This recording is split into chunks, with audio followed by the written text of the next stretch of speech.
What is up, everyone? I'm Nick. This is probably the video you've been waiting for. In this video, we're going to talk about stacks. So stacks are an easy way in SwiftUI to align elements on the screen. Whether we want them to go from left to right, from top to bottom, from front to back, we can use a stack. So we're going to take a look at the three main types of stacks in SwiftUI, which is the HStack, which is horizontal, the VStack, which is vertical, and the ZStack, which is the Z index, which is front to back.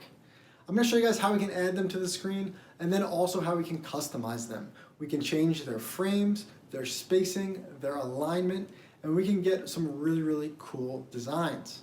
And after that, I'm going to show you guys how we can get stacks on stacks on stacks.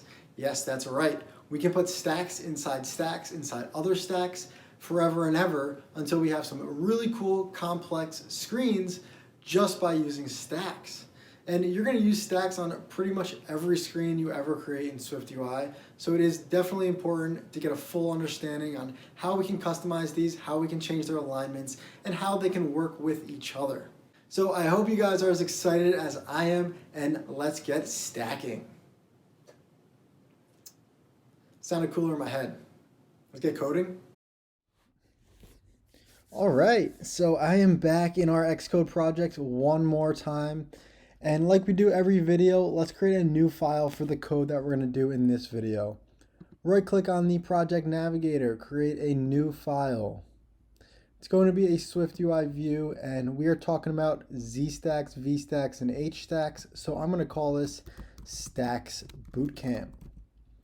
Click create, and when you get into that new file, hit resume on the canvas to make sure we're all connected.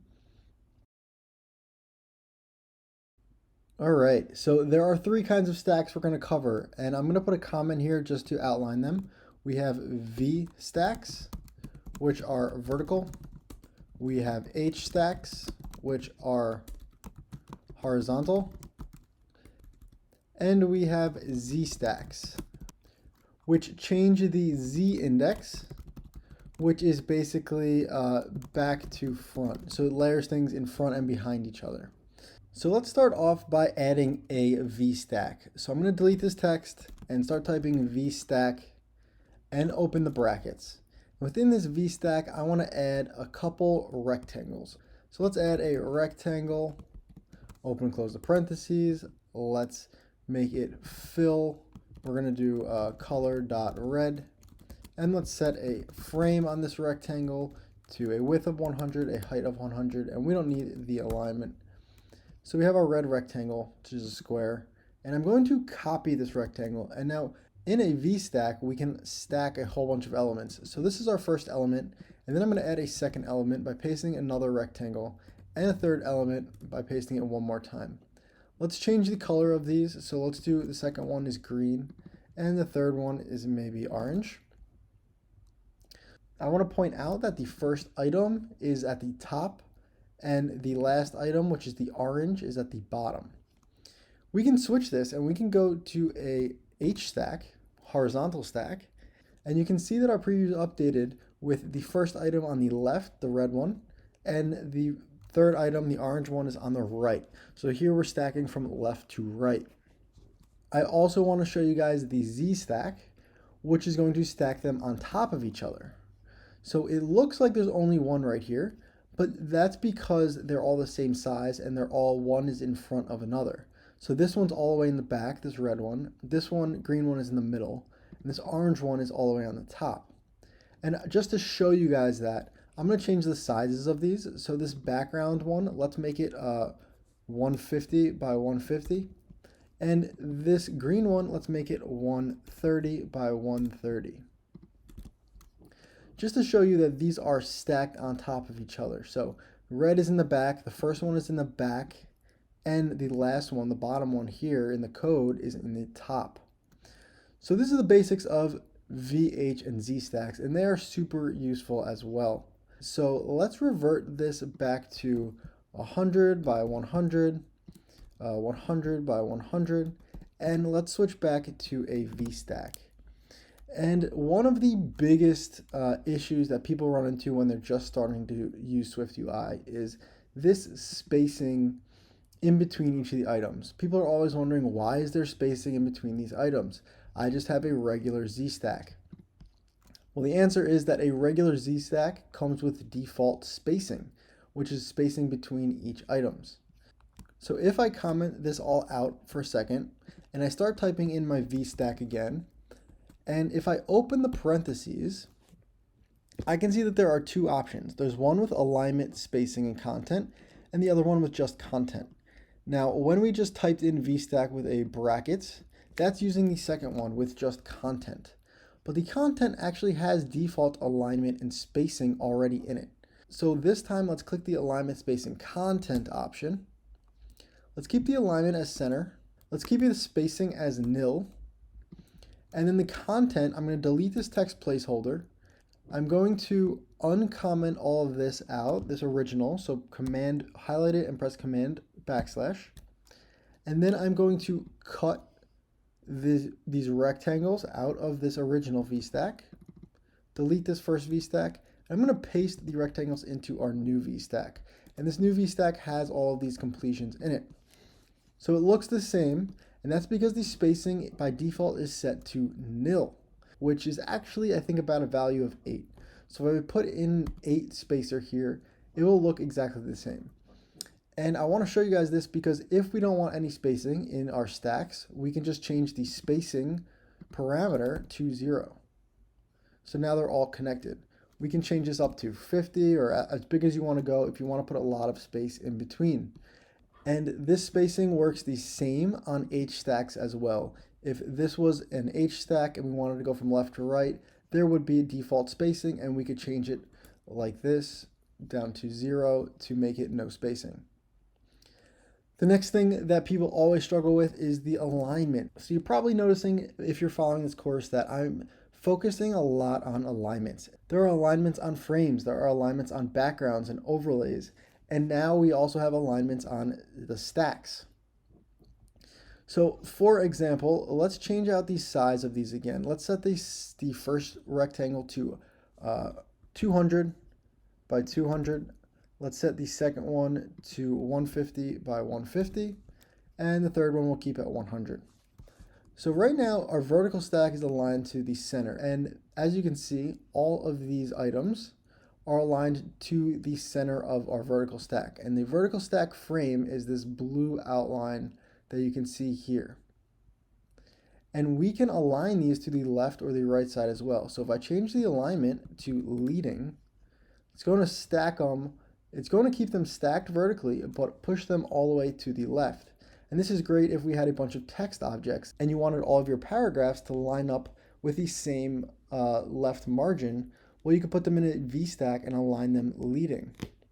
We can also do trailing, of course, and we'll align them to the right side. I want to show you guys that we can also do this with HStacks. So we can do HStacks. The alignment we have to change though, because HStacks have a different alignment. They have top, bottom, and center. So by default, it would have been center. And that aligns them all vertically in the center here like this. But we could align them to the top, and we can align them to the bottom.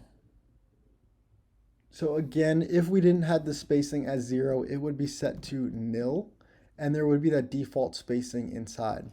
And this spacing and this alignment is also optional. So if we wanted to delete this spacing, we could, and it would remain the default value. Now I also want to show you ZStacks, and ZStacks don't have spacing because they're behind and in front of each other. They're not next to each other. So we can add a ZStack, and here we can change the alignment of the ZStack. And by default, it would be in the center. And you've seen many views that look just like this before, aligning to the center. If you followed my last video, we looked at backgrounds and overlays. You're probably noticing that backgrounds and overlays basically are the same thing as ZStacks, and we can align them as well. So if we wanted all of these items to be aligned to their bottom, we could align them to the bottom.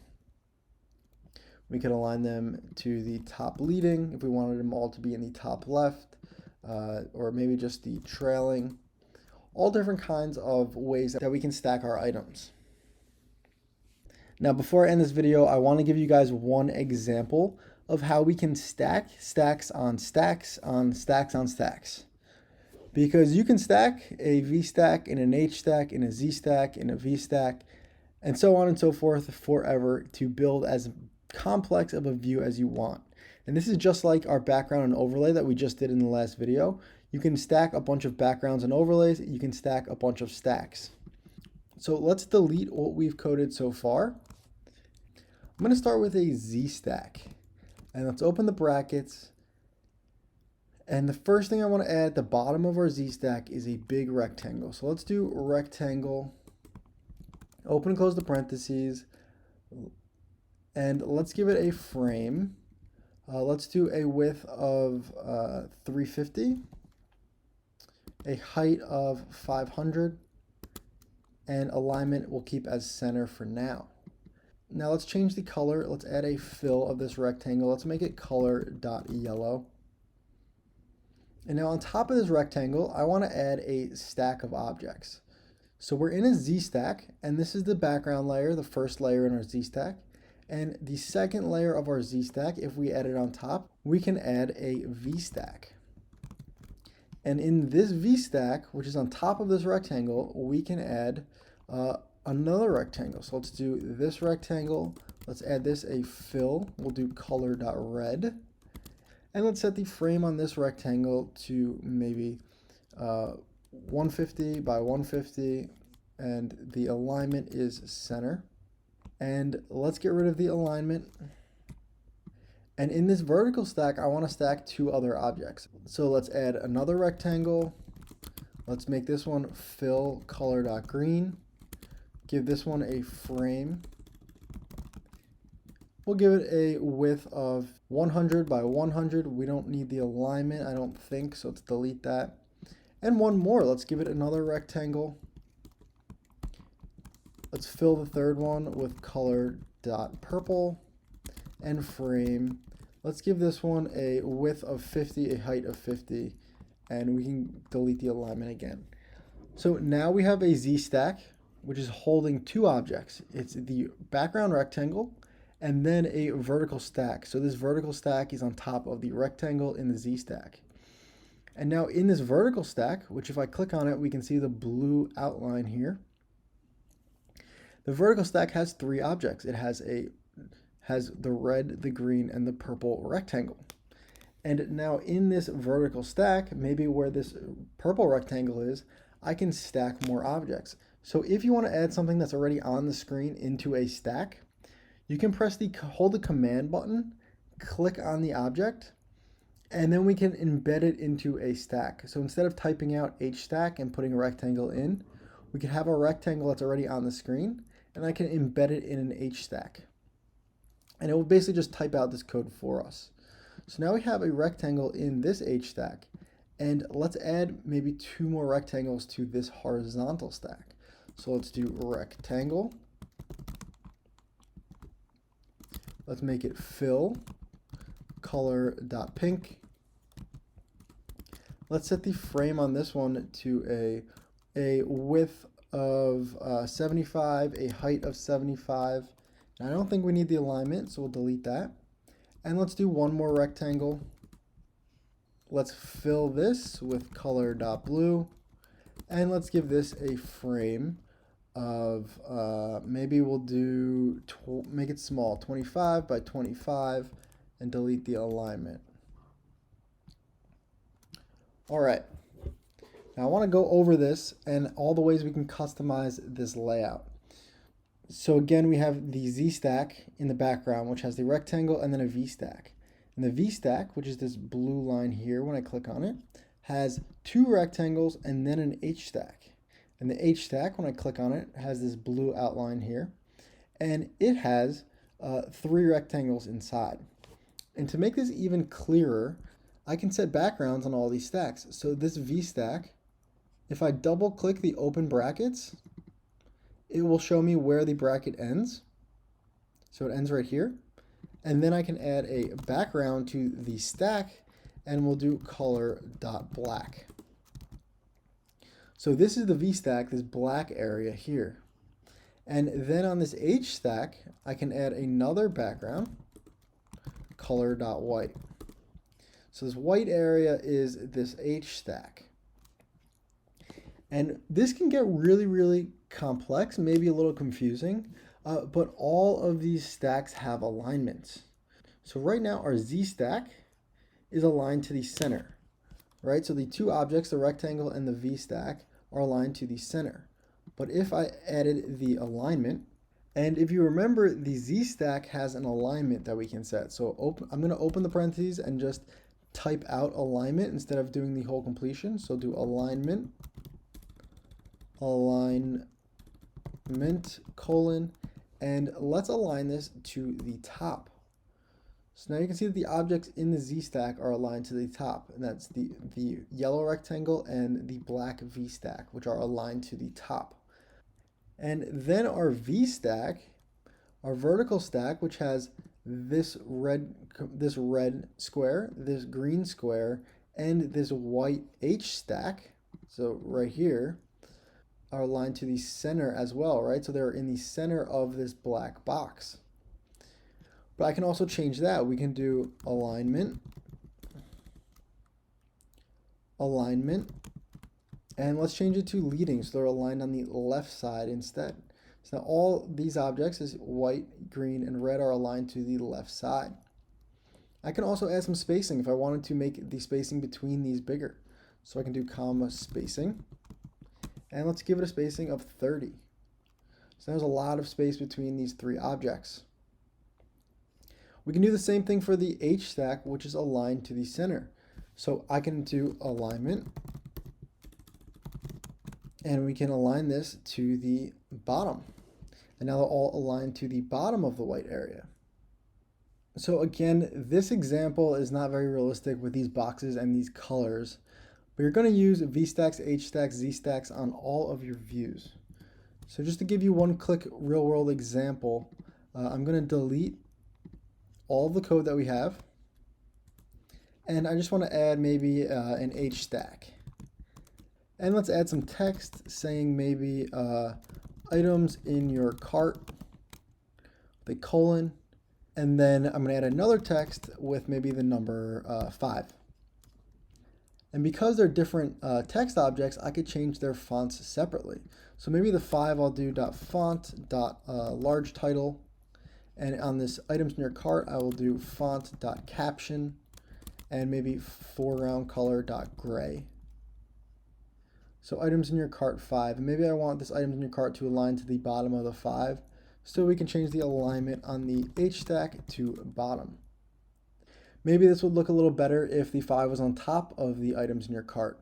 So instead of an HStack, let's do maybe a VStack, and let's align them to the center. And let's put the 5 on top of the HStack. So cut the 5, put it on top. And now maybe we don't need the colon here. And we can add an underline to the 5. We'll call it .underline. Again, we can add spacing to all of our stacks like by adding spacing and maybe 20 to separate these out. The last thing I want to note before we end the video is that you probably noticed that ZStacks work the same way as backgrounds. And just to elaborate on that, I'm going to do one more VStack. In this, let's add a ZStack. In the back of the ZStack, I'm going to add a circle with a frame of 100 by 100. And on top of the circle in the ZStack, I'm going to add a text with a number 1 and a foreground color of white. Let's make it a little bigger with a font of title. Now below this ZStack, in this VStack, I'm going to add another element, and this is going to be a text with a number 1. And then I'm going to add the font and the foreground color to this text. And then I'm going to add a background.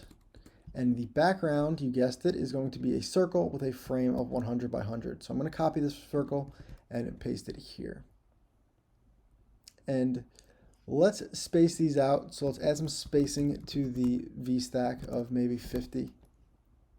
And you're going to notice that these two objects look exactly the same. The ZStack puts the circle behind the text, and the text with a background of a circle is the exact same thing. So there are multiple ways you can do things in SwiftUI, and I find that a lot of beginners are using ZStacks primarily because they don't know the possibility that you can do with the backgrounds. So offhand, I try to use backgrounds whenever possible. If you have a text or any kind of object where there's only like one layer you want to add behind it or in front of it, backgrounds and overlays are awesome. But if you have a situation where you want to stack a whole bunch of objects, ZStacks are probably the way to go. So for simple 1, 2, 3 layers, I recommend backgrounds. For super complex layers, go with the ZStack. Both obviously work, and as you start coding, you're going to come up with specific ways that you prefer to write your code. And if you'd like, definitely leave a comment letting me know which way you would prefer. Do you guys prefer using ZStacks because maybe they're easier to understand? Or do you prefer backgrounds? There is no right or wrong answer as long as the screen looks the way you want it to look. So this is where you can get creative and really start becoming professional developers. That's it for this video. I know this again was a long one, but you're going to use stacks on every screen in your app. So very important. Once again, I'm Nick. This is Swiftful Thinking, and I'll see you guys in the next video.